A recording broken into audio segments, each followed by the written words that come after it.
Texas could exactly be facing from this. Yeah, a lot more rainfall, unfortunately, on the way, and this is following a very wet June for the state of Florida. Take a look at some of these numbers, Alex. These are the monthly precipitation rankings for the month of June.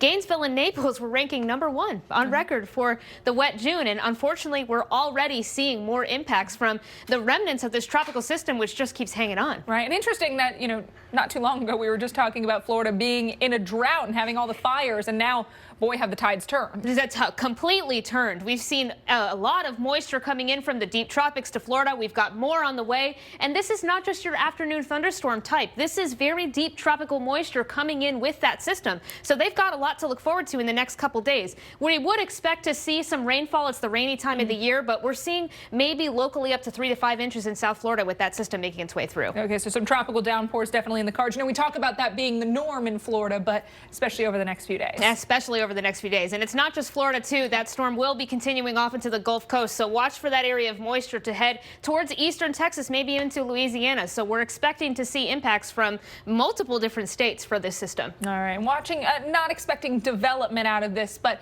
as you mentioned, that increase in moisture. Increase in moisture for sure. Hopefully we're not seeing any hurricanes, but we have seen a few hurricanes in July, to be honest, in this area. And so if we look at some of these regions, a lot of the same ones are in play with this system. So what do you say we break out some stats? Let's do it. I think I'm noticing a few states highlighted in particular. We've got, of course, North Carolina, Florida, and Texas, some of the more susceptible states to hurricanes to begin with. Yes, that's right. So if we talk about just the hurricanes that have happened in July, Texas ranks #1. And really, no surprise there, but they have seen 8 hurricane landfalls on our record for this month of July. Again, just July and just hurricanes. Is that because we see a lot of the origins? When we show the origin map, it's very close to home. Is that because we see a lot of Gulf development then veers into Texas? That's right. This region, the Gulf of Mexico, it's always very warm, and that's usually one of the areas that we look at very closely this time of the year. So you're right, close to home, and then once August rolls around, we start turning our focus a little bit. But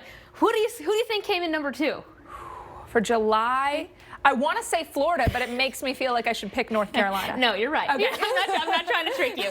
Florida came in with #2 with 6 hurricane landfalls in the month of July. So closely following Texas there. And then North Carolina came in #3. They had 4 hurricane landfalls, believe it or not. So it's not just the Gulf Coast that we're looking at for July. We can still get impacts even up here into the southeast. All right. So some states that need to be on alert. Really anybody along the coast needs to be on alert in July. And as you mentioned, once we get into the later months, we shift our focus for those origins a little farther away. We got